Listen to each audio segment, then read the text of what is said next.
Welcome home to USA Global TV and Radio, a place where dreams take flight, with authentic storytelling, diverse perspectives and meaningful conversations, where global stories unite and bridges are built beyond all borders. Discover world-class education, entertainment, hope and inspiration. Together, we're building bridges worldwide. Subscribe to our channel, USA Global TV. Download our app, USA Global TV. Be our guest or join our team. Visit usaglobaltv.com. Thanks to our founder and executive producer, Dr. Jacalyn KERBECK. Music score by Yeffy Tang from Cloud Road Music.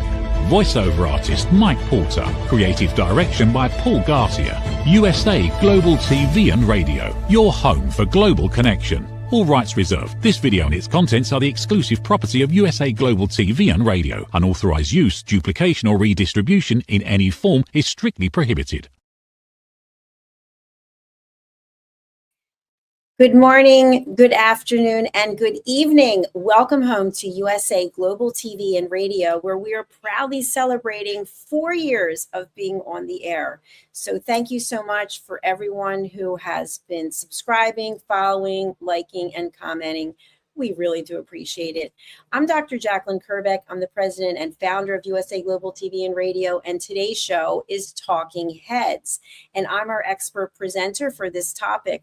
Our topic today is From Red Ocean Living to Blue Ocean Leadership: Why Most People Follow and Only a few actually create.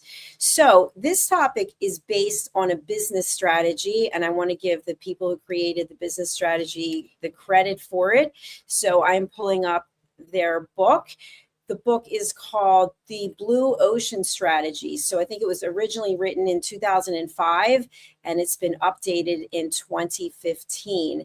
And the co-authors, co-developers of the Blue Ocean Strategy are Renee Mauborgne from France and W. Chan Kim from Singapore.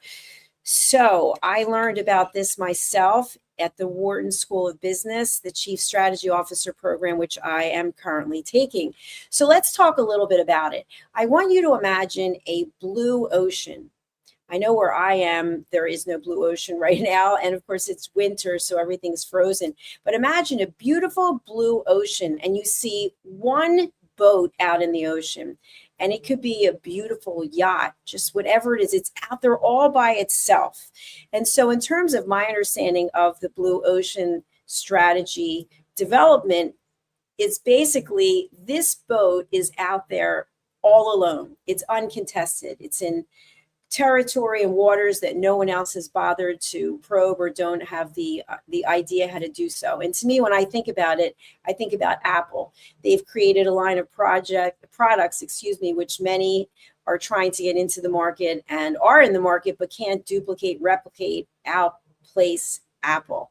So they're in a blue ocean all by themselves. Now, if you think about a red ocean is full of boats. And they're all different types of boats. They could be rowboats, dinghies, sailboats, yachts, you name it, but it's very crowded. And this ocean is primarily filled with people who are competing against each other on price. And so it's pretty common to think of different companies that compete based on price. It's the lower the price and they work off of volume. So I'm bringing up these two ideas today. Again, I'm not the creator of these, and I just gave credit to those who are, but about a blue ocean mindset as a human being versus a red ocean mindset. So when we think about Apple, we think about the big blue ocean and being the only one out there. That takes courage. That takes strategy. That takes commitment. It takes a lot of things. And as a human being, it takes a commitment to believing in yourself. It takes a commitment to internal validation. It takes a commitment to both personal and professional development. Now, on the other side, the red ocean, where in business, there are tons of businesses in this category. That's where most people are. Most people are in the red ocean of human behavior, meaning, and there's no judgment to this, we're just having a discussion about it. It's about external validation. It's about being in the club. It's about drama. It's about negativity. It's about building fire and flames around things that could be diffused, but we choose to carry on. So whether you're an entrepreneur, a business person, or just a human being who's watching the show today, I thank you for being here. And I ask you to think, are you personally in the blue ocean or are you in the red ocean? And when we think about these different analogies, really, that's what they are. I want you to think about the fact that the core premise of red ocean living and blue ocean leadership is not really about ambition, and it's not really about success. It's about how humans, how we relate to safety, to our own identity, and to uncertainty. And this is why, as leaders, we can feel very lonely before we feel like we're influential. I want you to consider this. Most people are not failing. They may feel like they are, but they're basically competing in a very crowded, emotional, and social marketplace where safety, approval, and predictability are the currency. Very few people are willing and or able to step out of this box or step out of this marketplace because we are always being pulled back to safety and comfort of what we know. So as business leaders, as business owners, we stop competing for space and we start creating direction when we are moving towards the blue ocean. When we're in the red ocean, we're just happy competing. We're just getting by. We're doing tasks. We're telling everyone how busy we are. And we're following someone else's direction. Someone in the blue ocean that created the direction. The difference between the blue ocean and the red ocean is what I call leadership. And we've all worked for, know of people whose leadership really stands out. And of course, we know a ton of people whose leadership doesn't stand out. So I want you to think about the red ocean behavior, whether it's as a human or as a business. It's basically survival. It's basically human survival strategy. And this is not judgmental. For those of you who don't know, I wrote this book, Holy But Harmful, The Silent Sin of Judgment. So I'm not judging you, me, or anyone else. I'm just putting it out there that these are things that we can think of. So red ocean behavior, it's basically human survival strategy. Now, what happens with the red ocean behavior is it can be very adaptive. We can be looking around to see what the other people in the red ocean are doing, and we can copy them. We can say to ourselves, you know what they're doing seems to be working, so I'm going to copy them. But how long can we actually survive with this type of mentality? And this really applies to businesses. Think about businesses that come and go. Think about during the pandemic, businesses that were not able to adapt and the businesses that were. The businesses that were able to adapt were in the blue ocean. Now, that doesn't mean that they're still in the blue ocean. Why? Because circumstances change. The economy changes. The environment changes.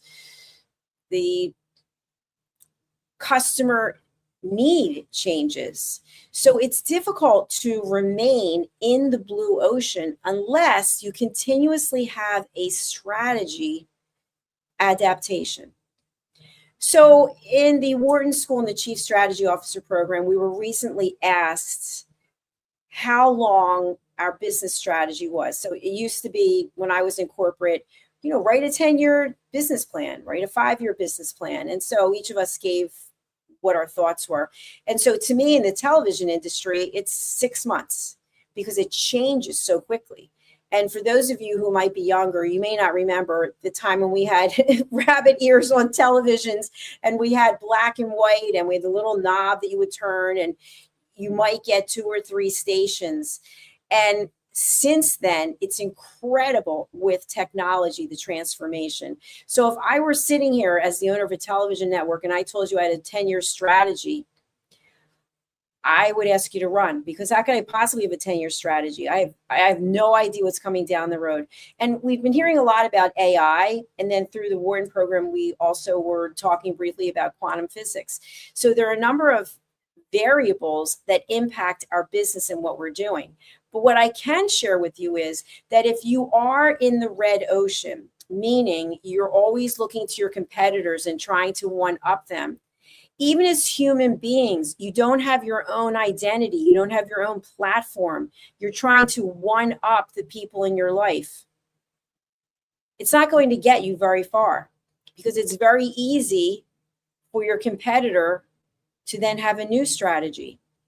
So I'd like us to consider whether we are leaders in our home or leaders of our business.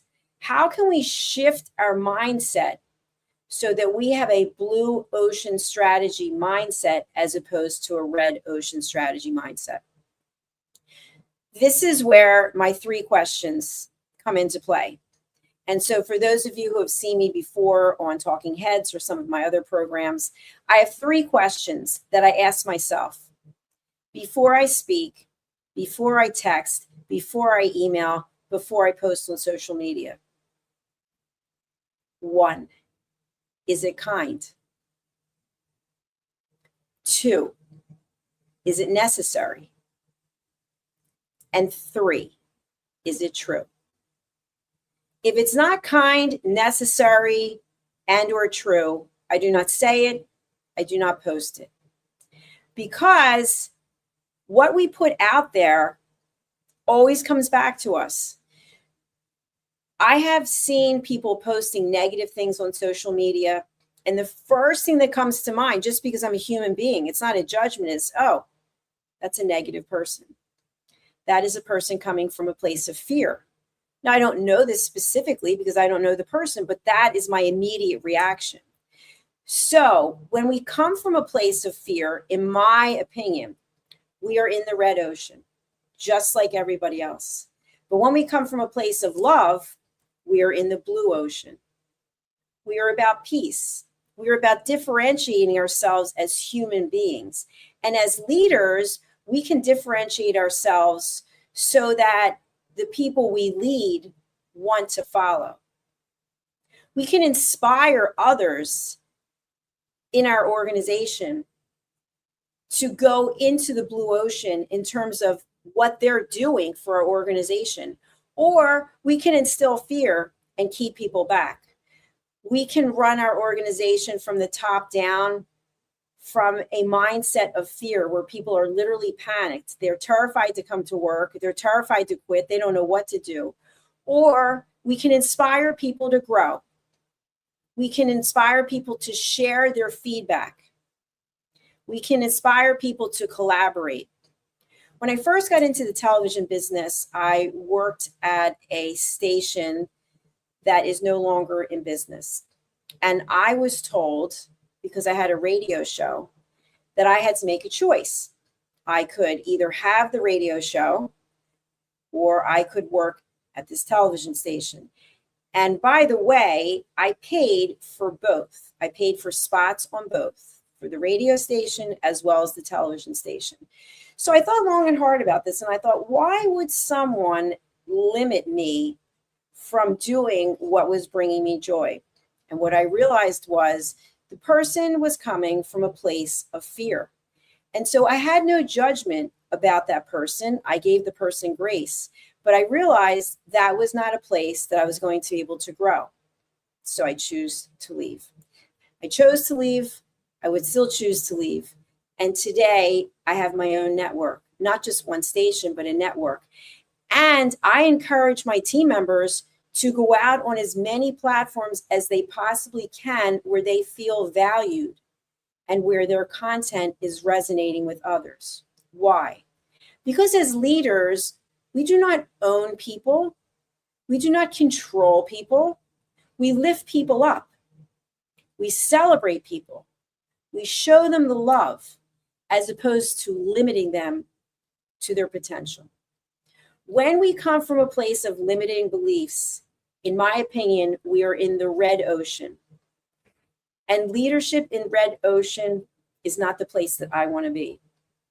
I always want to be in the blue ocean. And that's where I want my team to be. And that's where I want you to be.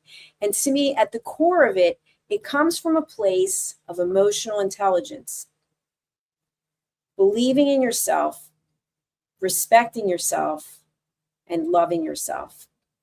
And as leaders, when we have these attributes, I truly believe that the people we lead feel it. They experience it.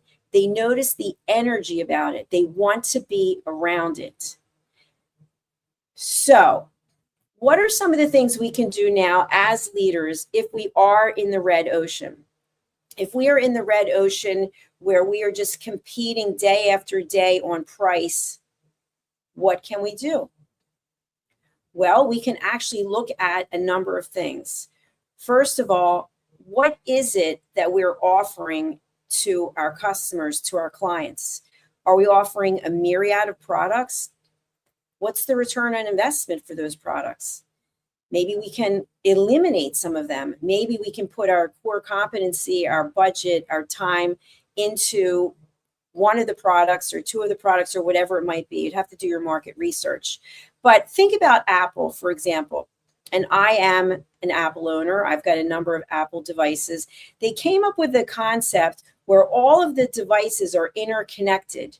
So you can go from your iPad to your phone, to your computer, to your watch, and all the content is there. The emails, the texts, and then, of course, all of the apps. And so they're all synced together, which is really kind of a cool thing. I know for me, even as a business person, I'm speaking to you from a Mac today. I've got my Apple Watch on. They came up with something, but yet they continue to invest in what it is that they're doing because they're getting the traction. Now, does that mean they will always be in the position that they're in? Who knows? It depends on what market share what their market share is and what they're investing back into their business.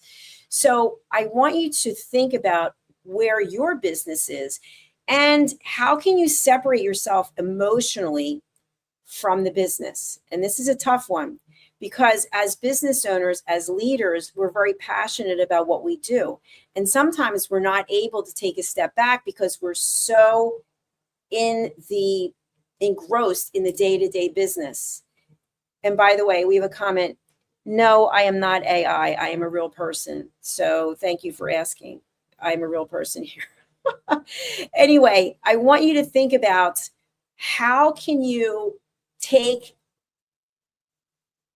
the emotional commitment that you have and turn it into finding a solution. To me, that is the answer. Things are not going exactly as we would like. Accept it, honor it, and now what's the solution? What is the path that I need to go on to get out of this red ocean to get into the blue ocean? Sometimes we beat ourselves up. We put ourselves down. Okay, is that really going to help you find the solution? Not really, and it's not healthy because it answers these three questions. Is it kind for us to beat ourselves up? No. Is it necessary? No. And is it true? Probably not. We can take the truth and manipulate it any way we want. But as business owners, if we want to have rose-colored glasses on, or we want to be in a state of denial, it's going to show up and we're going to remain or go into the red ocean. But when we're open to feedback from others, when people want to provide information in a respectful and graceful way, there might be value in that information. The fact that someone's taking the time to share something. So for example, customer reviews, focus groups. I really believe in these things. Now, I understand that bots are getting involved with leaving reviews. I've read a lot about that. But we're talking about one-on-one human interaction. You can always reach out to people that you respect, people who are mentors or people who are where you want to go, and say, hey, would you take a look at this and tell me what you think? And I have found that people who are coming from a place of love as opposed to fear are more than happy to help you out, because someone helps us out. I have probably 6 to 8 mentors at any given time. And I really value the time and energy that they put into sharing with me, because we don't know what we don't know. But if we're not open to it, we're back in that Red Sea. So thinking that we know everything, we're in a tugboat or a rowboat in the Red Sea. I don't know about you. I'm not even a boater, by the way, but I'd rather be on a yacht in the blue sea as opposed to being in a tugboat in the Red Sea. And again, no judgment if you have a tugboat, good for you.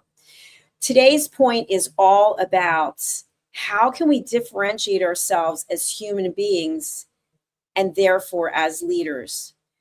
I really value when I meet someone in a business setting and they're the same one in their personal setting. Have you ever met people, they're one way in business and they're another way outside of business? It's almost like they have 2 personalities. I believe we have the same personality because this is who we are.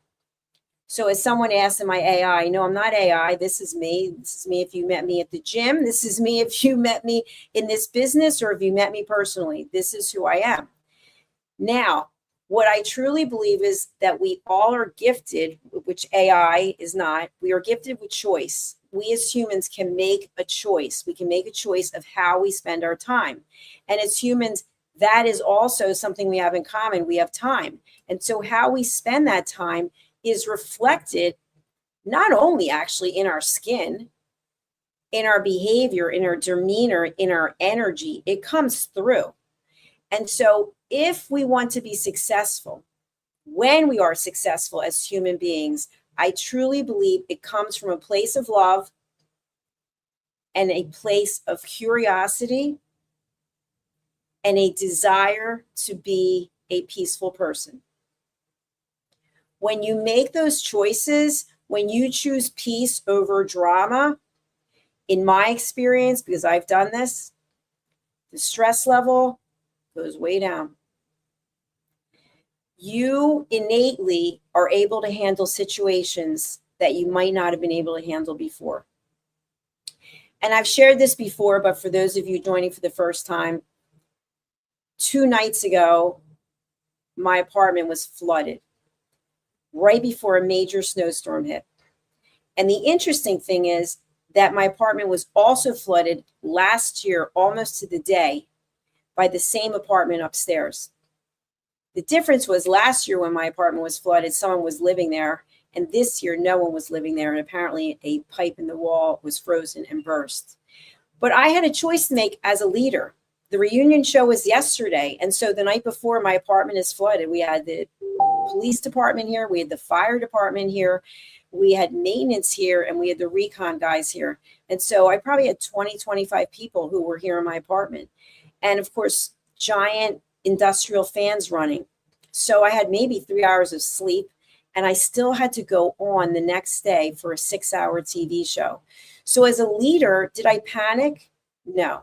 Did I look for external validation? No. I said to myself, I will make this work. I will keep the emotions aside, and I will find a way. So today I am broadcasting, coming to you live from my kitchen instead of my studio, because my studio was flooded and it's completely trashed. So I'm here broadcasting. I have industrial fans that are running in the background. I've had to unplug a number of them so that you could hear me, but I found a way to make it work. Am I angry about the flood? I'm not angry about the flood. When you're angry, it just clouds everything.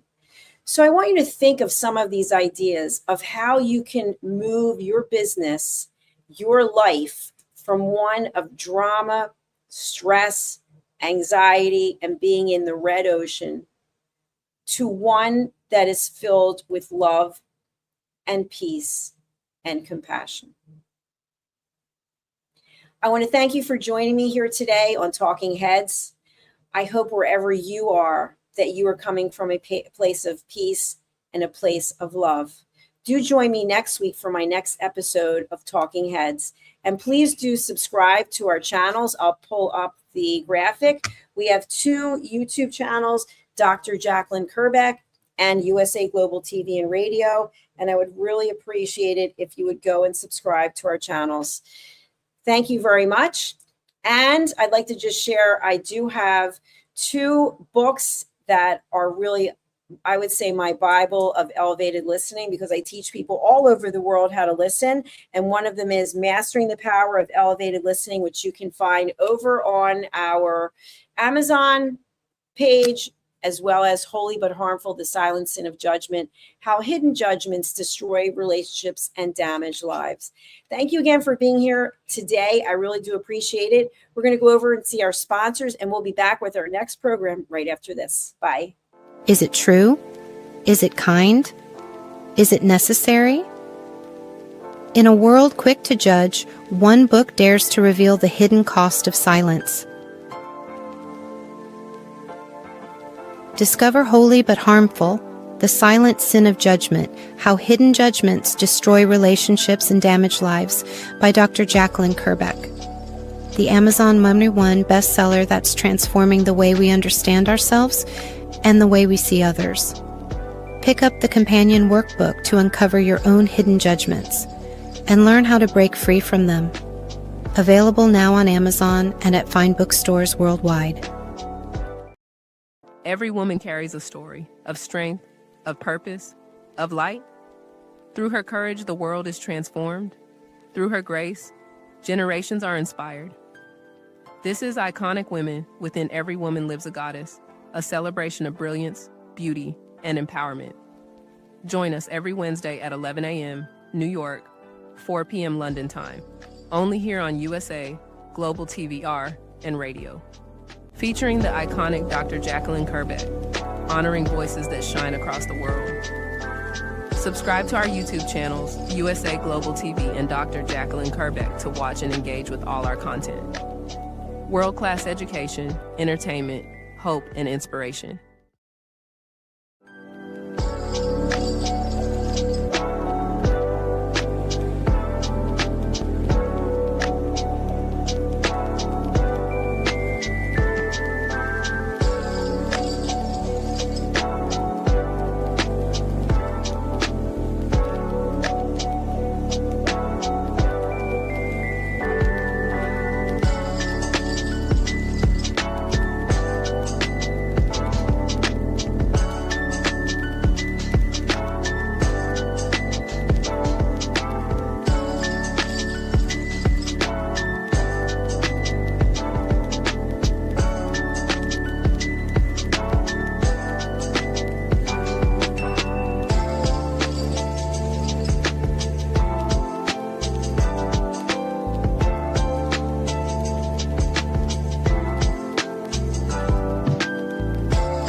Thank you, viewers and listeners of USA Global TV and Radio, for joining us today.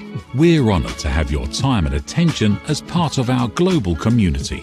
At USA Global TV and Radio, we believe in the power of authentic conversations. meaningful connections and creating a world of possibilities together. Want to be part of something bigger? Join our team of elevated listeners at usaglobaltv.com, a space where your voice matters and your ability to listen transforms relationships. Stay connected with us across all our platforms for thought-provoking discussions, expert insights, and empowering stories. Subscribe to our channels at youtube.com/c/USAGlobalTV. Follow us on social media and explore the endless opportunities we're creating for growth, learning, and inspiration. Together, we're not just broadcasting, we're building bridges and changing lives one conversation at a time. For inquiries, contact us at info@usaglobaltv.com. Produced by Executive Producer and Director Dr. Jacalyn KERBECK. Voiceover by Mike Porter. Creative Direction by Paul Garcia. All rights reserved. Visit usaglobaltv.com to view our full terms and conditions.